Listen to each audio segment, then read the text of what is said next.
How's it going, everybody? Pastor Kevin here, bringing you today's community group direction and help for this week. We are in the chapter called Anxiety, starting on page 12. And I'm going to get right into these questions. One thing I'll say ahead of time is one sensitivity I think we all try to have here in leadership is when we're talking about anxiety, there's this clever balance because there are some people that truly deal with generalized anxiety. Some of it is, might even be just undiagnosed and so forth. So we have to be careful there. But at the same time, we have to really speak what God is saying. So make sure you're being cautious as well as you approach these things in your group, okay? All right, so we're going to jump right in. Question 1. What gives you the greatest anxiety in life today? Consider the last few weeks. What have you been worrying about most? Classic icebreaker. I have really no input there. But again, it's one of those things when you're facilitating, you leading with things that you're worried about can sometimes be daunting and hard, but sometimes it's the best thing for your group. It opens up dialogue. Your transparency can lead to their transparency. Okay. Question 2. Read Joshua 22, 10 through 29. What are the tribes of Reuben, Gad, and Manasseh worried about? Was there valid concern? Is it ever reasonable to be concerned about the future? This is going to be a theme you see throughout these questions. And what I'm trying to do is let you just recognize that, hey, having thoughts about, what's going to happen in the future, those thoughts are going to happen. The issue is simply, do they turn into an anxiety or do you actually lay them at God's feet type of thing, okay? This particular example is just showing how 3 tribes chose to stay on the other side of where the promised land was, and they built a memorial stone to remind them and their children and to remind both parties, so there'd never be like war in the future, right? This is a reminder. Now, all the other tribes got really upset because they're like, "Hey, don't go and do sacrifices." Basically, they were worried that the 3 tribes were going to be sinning. But the point is that there was this thinking about the future and concern for it, and like, hey, we fear that if we don't do something about this might turn into something later on. So I don't believe that the Bible, and I could be wrong here, but I don't believe there is anything saying what they did was wrong. It was simply they were making a move, but already there was tension about that move, if that makes any sense. So the point is finding scriptural precedent for where there are times when it's clear that the particular story is describing people who are concerned about the future. You might even say there's a little fear involved where they're like, "Oh, I'm not sure what's going to happen here." And I'm likening that to what we might call anxiety today. Again, not the clinical type, but just talking about when we get really concerned about those things, okay? Question 3. In today's Matthew text, what anxiety is Jesus specifically speaking about? Does this mean that all worries are bad? Explain. When you read the text, you're going to see that the do not be anxious that's repeated is really about life-sustaining things, food, drink, clothing. Again, in the old world, if you don't have clothes, that you could die technically, right? You basically, the basic necessities Jesus is talking about here.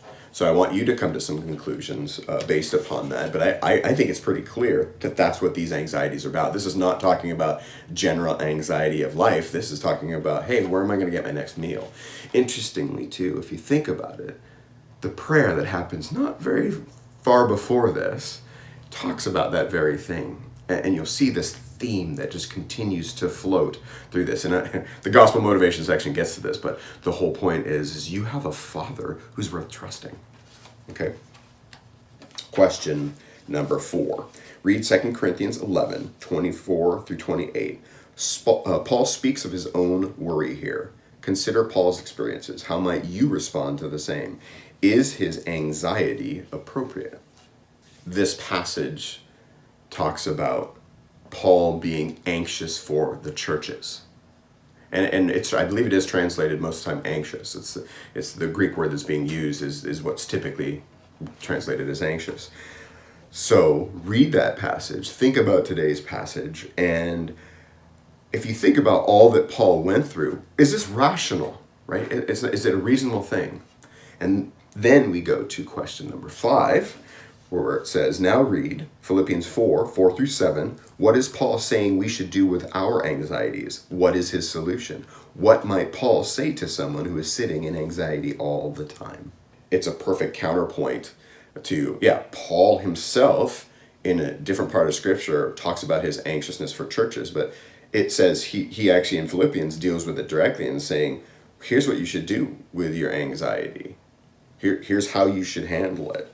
And then I want you to take it further. So what might Paul say to people that are dealing with it today? Again, being really cautious because there are undiagnosed, truly sicknesses that have this involved with it.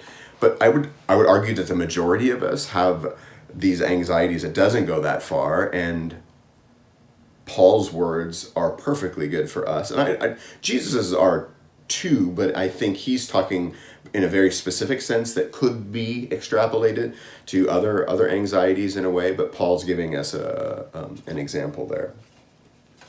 Question number 6. Reread Matthew 6:31. When we ask these questions today, our reasons and need are likely very different than someone in the first century. Describe a scenario when you might ask these type of questions. How might your goal be different than a first century person? What might that reveal about our cultural situation that is different? Question 6 is pointing to the questions of, it's like, where am I going to get my food and my drink and my clothes type of thing. And much like I believe a couple of chapters ago, I'm pointing to us to recognize the cultural distance we have, and that in our culture, we probably don't ask these questions like this. If we say, where am I going to eat? It's usually asking, am I going to Togo's, McDonald's, In-N-Out, right? It's a different thing. And I think we need to recalibrate that perspective and understand that there are people around the world that are in similar situations to the people that Jesus was speaking to, that they don't have everything all lined up every single day. They are praying for their next meal, their daily bread. So it's important to recognize the difference, talk about it. Maybe you know someone, maybe there's an anecdote that someone has about someone in our culture who does have that problem where they really don't, they're worried about what clothes they're going to get, if they're going to have clothes in the backs or their children's backs, that type of thing. Question number 7. Pagans seek after these things. What are the things that you seek after that you may make you look a little like an unbeliever, and what can you do about it? This is a kind of a personal question that causes or could lead to deep sharing of here's some ways that I might look a little bit like an unbeliever. So because when the passage says, the Gentiles are the ones that are basically worried about these things. They're the ones asking these questions. The point is, we oftentimes have trouble recognizing that we have some of these, call them unbelieving rhythms in us, and it's good to root them out, and it's good to root them out in community. So it's a perfect opportunity to be sensitive to what people are telling you, to thank them for sharing, and then pray with them, help them, do what you can, and because you and I, we need the same help. There are unbelieving tendencies in us all, and the whole point of the Christian life is kind of rooting them out, understanding what they are, and then coming up with strategies along with prayer and even fasting of how can you change me? I don't want to be the same as I was. Question number 8. What do you think it means to seek first the kingdom of God and his righteousness? What might it look like in your life this week? So I'm not going to give you some deep definition, but I would argue that this is his righteousness. It's not really talking about our righteousness. It's not saying you need to climb to become God's level of righteousness. It's saying seek his righteousness. Most likely seek his righteous will. What are the things he's calling out? I'd argue that the Sermon on the Mount is a perfect picture of what Jesus is saying is, seek the things I'm telling you. Go after this stuff. Live life in this way. And how can you do that better this week? How can you encourage your group members? Question number 9. How often do you think about the basic needs of others? What could help you consider these needs more? I'm a true believer in the idea that oftentimes our anxieties are driven in. It's like and don't please don't take this wrong, and I wouldn't use this term in front of everybody necessarily, but it's like it's the pinnacle of selfishness, in the sense of you're so rooted in on all of your desires, you're so just manipulating all of your thoughts on what can go wrong in your life, that it makes you go inward. And I've had someone told me once, and I believe it's a very good illustration, is that prayer is literally like prayer and anxiety are reciprocal of each other. Like anxiety is going inward, prayer is taking those same things outward. So I think oftentimes we're not thinking outside of ourselves. So my belief is that one of the solutions for anxiety is to get outside of ourselves and start thinking about the needs of others. I mean, I'd argue that that's almost a Sermon on the Mount worry that's better, which is, how is this person I know, how are they going to make it through? They can't repair their car and they need to work. These type of things. So it gets you moving. It gets you wanting to solve problems that you can outside of yourself. It's not the only thing. I think the real key is to connect with God. You basically are taking things, you're not necessarily bringing them in and making part of your identity, but you're taking that thing and you're leaving it before God and saying, I'm probably going to have to do this tomorrow, but this is yours. I don't know what to do with it, and I'm trusting you. Okay, so getting outside yourself, and this leads into the gospel motivation, which is, how often are we so worried about our needs and our necessities that we fail to think about others? And at the root of a lot of the Sermon on the Mount is Jesus is pointing us to the Father, the good Father, our Father, and saying, no, he's worth, you can trust him. So you can cast those anxieties. You don't need to hold them. You can give them over. They don't need to be a part of you. He's given you hope. He's worth trusting.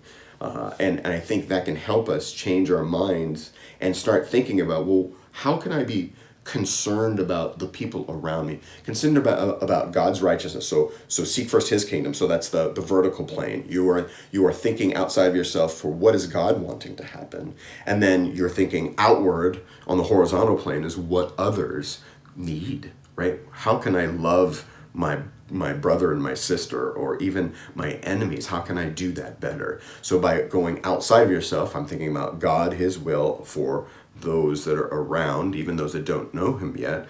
That can help you break some of the cycle of anxiety. So anyway, but one of the key things is that clearly Jesus would not be putting this in here if people weren't worried. It's true, right? People get worried. And I think it's okay to recognize that. The thing is that it doesn't, when worry becomes the thing that takes over, it becomes the very thing that takes the focus all the time. And that's actually, in a way, that's taking the focus away from God, which isn't good. So I pray that this week is good for you. I pray that that you have the opportunity to go deep. I pray that you take that opportunity, and that people would cast their anxieties before God and trust that he can actually remedy all of them. And then we become part of the solution in other people's lives by being generous and thinking about their needs. And if there's going to be worry, let's worry about the people around us and how we can be a part of the solution, but not hold on to it as if God's not doing anything. Does that make sense? Okay, well, you go. May the Spirit be with you. Let your groups go great this week.